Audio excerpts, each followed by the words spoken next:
Imaginez un duel épique entre deux mondes. Un jeune champion de karaté invaincu, Jerry M.C. Conrad, qui défie avec arrogance la légende Steven Seagal.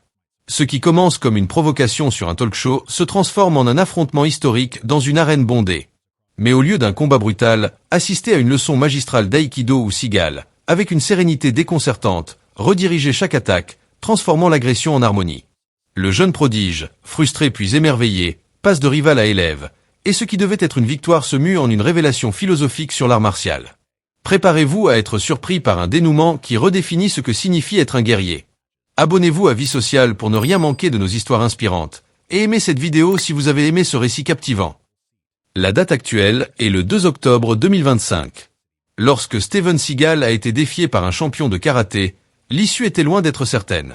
L'anticipation était palpable, mais ce qui s'est passé ensuite pourrait bien vous surprendre. Les lumières de l'arène brillaient comme un millier de soleils, projetant des ombres nettes sur le tapis blanc immaculé où deux mondes étaient sur le point de s'affronter. Le reporter Jake Taylor ajusta son badge de presse et vérifia son appareil photo pour la 100e fois, ses peaux moites malgré la climatisation qui bourdonnait dans le stade bondé. Ils étaient sur le point d'assister à quelque chose d'inédit dans l'histoire des arts martiaux ce jour-là. Jake avait couvert tout, des bagarres de cour au match de boxe de championnat, mais rien ne l'avait préparé à ce spectacle. 2000 personnes s'étaient entassées dans chaque siège disponible, leur énergie collective crépitant dans l'air comme l'électricité avant un orage. Des bannières pendaient tout autour, certaines portant le nom de M.C. Conrad en lettres rouges audacieuses, d'autres affichant Seagal en script noir gras. Le défi était sorti de nulle part 3 semaines plus tôt. Jerry M.C. Conrad, un champion de karaté émerge en Californie, invaincu 18 fois d'affilée sur 2 ans, surfait sur une vague de confiance capable de soulever des navires. Cette arrogance était si grande qu'il avait fait un commentaire désinvolte lors d'une apparition dans un talk show tard le soir. Ces artistes martiaux de l'ancienne école, ils vivent dans le passé, vous savez, avait dit M.C. Conrad, en se penchant en arrière dans son fauteuil avec ce sourire trademark. Tout ce discours absurde sur le karaté ancien étant de l'or. Pas de haine, mais je suis presque sûr que je peux affronter des gens comme Seagal et tout son entourage. L'animateur avait ri. Le public avait applaudi. Et la plupart des gens pensaient que c'était juste M.C. Conrad qui ouvrait sa grande bouche. Mais Steven Seagal, regardant depuis sa maison dans le Colorado, avait vu quelque chose de différent dans ses mots. Une ligne tracée dans le sable entre l'ancien et le nouveau, le respect et l'arrogance. Dans les 48 heures, les représentants de Seagal avaient émis une réponse formelle au défi moqueur via les réseaux sociaux. Cela avait explosé sur Internet comme un feu de forêt. Le message était simple, écrit dans le style caractéristiquement discret de Seagal. Un jeune guerrier cherche la sagesse à travers le combat. Ce vieux chien accepte l'invitation à enseigner. Maintenant, alors que Jake se positionnait au bord du ring, il pouvait sentir des picotements au bout de ses doigts. Le poids de l'histoire étouffait l'arène. Ce n'était pas juste un combat. C'était sur le point d'être une collision entre deux philosophies complètement différentes des arts martiaux. C'était une guerre entre deux générations de combattants. Deux approches pour comprendre ce que cela signifiait d'être un guerrier. Le premier combattant à émerger fut Jerry M.C. Conrad. Et la foule explosa comme un volcan. Il entra avec la grâce fluide d'un prédateur, sa ceinture noire créant une ligne frappante sur son gi de karaté blanc immaculé. Chaque mouvement était précis, calculé, conçu pour un impact maximal. Sa posture était un karaté parfait comme dans les livres, les pieds bien écartés, le dos droit, les bras positionnés avec une précision mathématique. Jake captura la scène à la fois avec son appareil photo et dans son bloc-notes. Il observa M.C. Conrad poser gracieusement pour les caméras, chaque coup de poing lancé avec le genre de puissance explosive qui l'avait rendu champion. Les yeux du jeune combattant étaient en feu avec la compétition. Il semblait prêt et consumé par les acclamations qui résonnaient tout autour de lui. Puis les lumières s'atténuèrent et une énergie différente remplit l'arène. L'entrée de Steven Seagal était comme regarder une montagne décidée de marcher. Il avança avec une lenteur délibérée le long de la rampe, ses pantalons takama noirs flottant autour de ses jambes comme des ombres liquides. Il n'y eut aucune reconnaissance de la réaction mixte de la foule. Aucune réaction aux acclamations des enthousiastes d'arts martiaux plus âgés et aux huées des jeunes fans de M.C. Conrad. Alors que Seagal atteignait le tapis, il s'agenouilla dans la position traditionnelle Seiza, ses mains reposant calmement sur ses cuisses. Le contraste était frappant et immédiat. Là où M.C. Conrad rayonnait d'une énergie bourdonnante comme un ressort enroulé, Seagal incarnait l'immobilité comme un lac profond avant l'aube. L'annonceur beugla leur présentation. M.C. Conrad leva les 2 poings vers le ciel, son visage un masque de détermination et d'agression à peine contrôlé. Pendant ce temps, Seagal resta agenouillé, les yeux fermés, respirant profondément et régulièrement. Certains dans la foule commencèrent à murmurer, se demandant si le combattant plus âgé méditait, priait, ou essayait simplement de calmer ses nerfs avant d'affronter un homme de 30 ans son cadet. L'arbitre Michael Sanders s'avança au centre du tapis. Sanders avait officié plus de 300 combats professionnels, mais même lui semblait légèrement submergé par l'ampleur de ce qui allait se dérouler. « Messieurs, vous connaissez les règles, » dit Sanders, sa voix résonnant dans l'arène silencieuse. « C'est un match spécial avec 3 rounds de 5 minutes. Des points seront attribués pour les techniques propres et le contrôle. Êtes-vous tous les deux prêts ?» MC Conrad hocha la tête sèchement, rebondissant d'un pied sur l'autre comme un boxeur avant la cloche. « Né prêt, arbitre.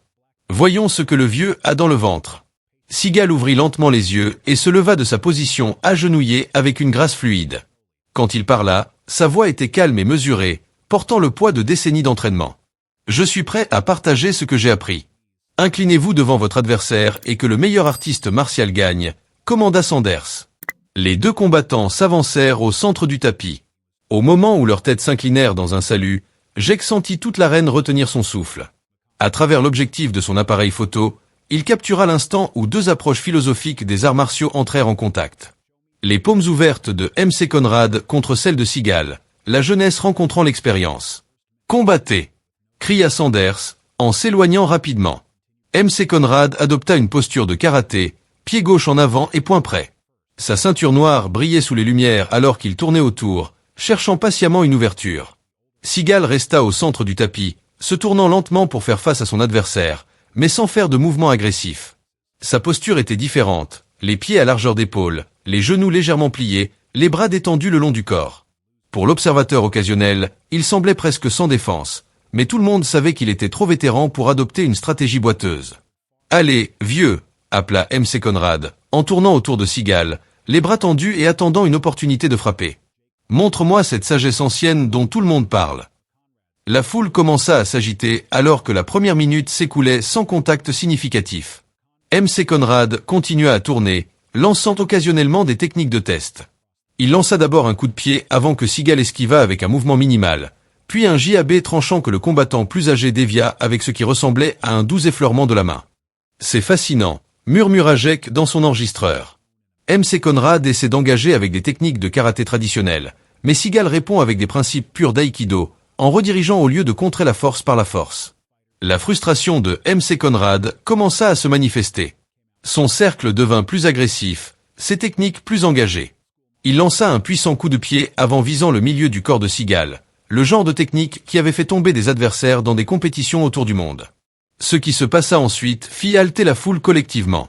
Seagal ne bloqua pas le coup ni ne l'esquiva. Au lieu de cela, il sembla couler autour comme de l'eau autour d'une pierre. Ses mains s'élevèrent alors dans un mouvement circulaire doux, et soudain, MC Conrad tournoya dans le vide. À son horreur, son élan le porta au-delà de sa cible et le laissa momentanément déséquilibré. « Avez-vous vu ça ?» marmonna Jake, en ajustant frénétiquement les réglages de son appareil photo pour s'assurer de capturer chaque détail. Seagal n'a pas arrêté l'attaque. Il l'a complètement redirigée. MC Conrad se reprit rapidement, puis se tourna pour faire face à son adversaire avec un respect renouvelé dans les yeux. « Impressionnant », admit-il, en reprenant sa posture. « Mais voyons comment ton aïkido gère ça. » Le combattant californien se lança dans une combinaison qui mettait en valeur des années d'entraînement au karaté. Il lança un gyakutsuki ou coup de poing inversé, suivi immédiatement d'un shutoichi ou coup de main en tranchant. Puis il lança un coup de genou qui aurait handicapé un adversaire moindre. Chaque technique était exécutée avec une précision comme dans les livres. Le genre de forme qui avait le potentiel de gagner des championnats et de briser des planches. Cependant, Seagal bougeait comme s'il dansait sur une musique que lui seul pouvait entendre. Chaque attaque semblait passer à travers l'espace où il avait été un battement de cœur plus tôt. Son jeu de jambes était simple, presque paresseux. Pourtant, d'une manière ou d'une autre, il n'était jamais tout à fait là où MC Conrad l'attendait. « Comment fait-il ça ?» cria quelqu'un dans la foule. Et Jake se posa la même question. À travers son viseur, cela ressemblait presque à ce que Seagal prédisait où chaque attaque atterrirait et n'était simplement pas là quand elle arrivait. Le premier round continua avec MC Conrad pressant en avant et Seagal répondant avec une non-résistance plus active. Les techniques du jeune combattant étaient vives, puissantes et magnifiquement exécutées, mais elles semblaient n'avoir aucun effet sur son adversaire au-delà de le faire se déplacer légèrement, tourner minimement, ou faire un pas unique dans une direction inattendue. Lorsque la cloche sonna pour terminer le premier round, les deux combattants retournèrent dans leur coin, mais leurs conditions étaient radicalement différentes. MC Conrad respirait lourdement, la sueur assombrissant son GI, son visage rougi par l'effort et une confusion croissante. Seagal ressemblait exactement à ce qu'il était au début du combat. Calme, centré et complètement imperturbable. Le premier round va à MC Conrad sur les points, annonça Sanders pour une agression supérieure et une démonstration de technique. La foule acclama, mais Jake remarqua quelque chose dans leur voix. De l'incertitude mêlée à l'excitation. Il s'attendait à voir un combat traditionnel avec des gagnants et des perdants clairs pour chaque échange. Mais ce qu'il assistait était quelque chose d'entièrement différent. MC Conrad avait gagné un round, pourtant il paraissait bien plus épuisé et perdu que Seagal. C'était surréaliste et moins gratifiant qu'il ne l'avait espéré. Pendant la pause, Jake capta des fragments des conversations dans les coins. L'équipe de MC Conrad était animée, gesticulant et parlant rapidement de stratégie et de timing. MC Conrad lui-même s'assit sur son tabouret, essuyant la sueur avec une serviette et fixant à travers le tapis son adversaire avec quelque chose proche de la perplexité. Le coin de Seagal était étrangement silencieux. Le maître d'aïkido s'assit à nouveau en position seiza, respirant profondément, les yeux fermés comme s'il était seul dans une salle de méditation plutôt qu'au centre d'une arène bondée avec 2000 personnes observant chacun de ses mouvements. Round 2, appela Sanders, et les deux combattants retournèrent au centre du tapis. Cette fois, MC Conrad sortit avec des tactiques différentes. Au lieu des combinaisons fluides du karaté traditionnel, il pensa à exercer plus de force pour forcer Seagal à agir. Un design de karaté moderne qui avait aidé à consolider son titre de champion. Ses mouvements devinrent plus serrés, plus compacts, conçus pour réduire la distance et créer des opportunités de saisie. Mais si quoi que ce soit, cela semblait jouer encore plus dans les forces de Seagal.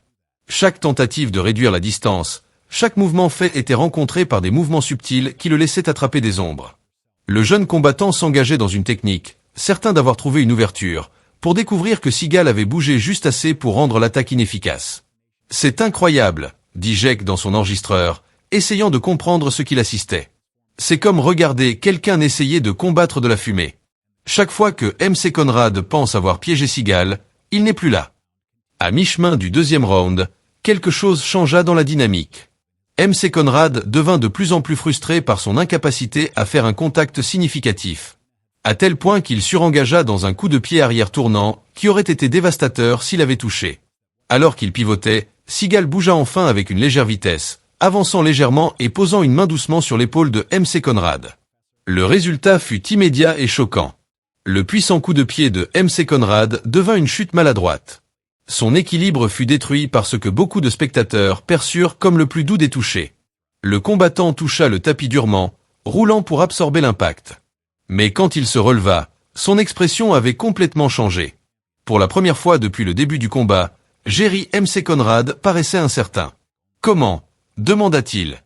Une curiosité genuine remplaçant son arrogance antérieure. « Comment avez-vous fait ça ?» La réponse de Seagal fut délivrée sur le même ton calme qu'il avait utilisé avant le combat. « Vous l'avez fait à vous-même, jeune homme. Je vous ai simplement montré la direction dans laquelle vous alliez déjà. » La foule n'acclamait plus ni ne huait. Ils regardaient avec fascination alors que quelque chose d'inédit se déroulait sous leurs yeux. Cette confrontation se transformait lentement en une masterclass de philosophie des arts martiaux. Et le meilleur, c'est qu'elle était démontrée en temps réel.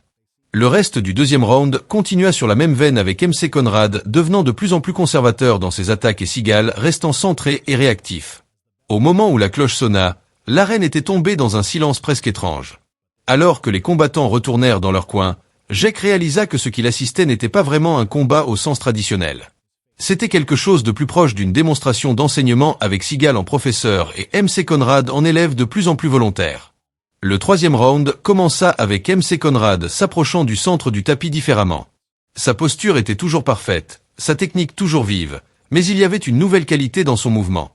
Moins d'agression, plus de curiosité. Il commença à expérimenter avec différentes attaques, non pas en essayant d'écraser son adversaire, mais semblant sincèrement vouloir comprendre comment Seagal faisait ce qu'il faisait. « Regardez vos pieds », dit Seagal calmement alors qu'il évitait sans effort une autre combinaison. « Sentez où votre énergie veut aller, puis allez avec elle au lieu de lutter contre. » MC Conrad s'arrêta au milieu d'une attaque, écoutant réellement. Quand il reprit, il y eut un changement subtil dans son approche. Il commença à couler plus, a laissé ses techniques suivre naturellement au lieu de les forcer dans des patterns rigides. Et incroyablement, cela semblait mieux fonctionner.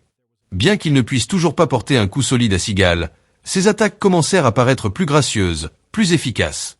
Le combattant plus âgé commença à hocher la tête avec approbation, même en continuant à démontrer les principes d'aïkido en transformant chaque attaque en une opportunité pour son adversaire d'apprendre. Avec 30 secondes restantes dans le round final, quelque chose de magique se produisit. MC Conrad lança un coup de poing que Seagal commença à rediriger de sa manière habituelle. Mais au lieu de lutter contre la redirection, MC Conrad alla avec elle. Le résultat fut un beau mouvement fluide qui emmena les deux combattants en cercle autour du centre du tapis, ni attaquant ni défendant, mais simplement bougeant en harmonie. Quand ils se séparèrent et s'inclinèrent l'un devant l'autre, l'arène explosa dans les acclamations les plus fortes de la soirée. Alors que Sanders leva les mains des deux combattants en signe de victoire, Jake réalisa qu'il venait d'assister à quelque chose qui serait discuté pendant des années. Pas un combat, mais une démonstration de ce que les arts martiaux pouvaient être quand pratiqués non comme un moyen de vaincre les autres, mais comme une façon de se comprendre soi-même et le monde. Dans ses notes finales, qui ne furent publiées qu'en 2015, Jake exprima que 2 guerriers étaient entrés dans l'arène ce jour-là, mais en étaient sortis comme professeurs et élèves. En fin de compte, Steven Seagal n'a pas vaincu Jerry MC Conrad.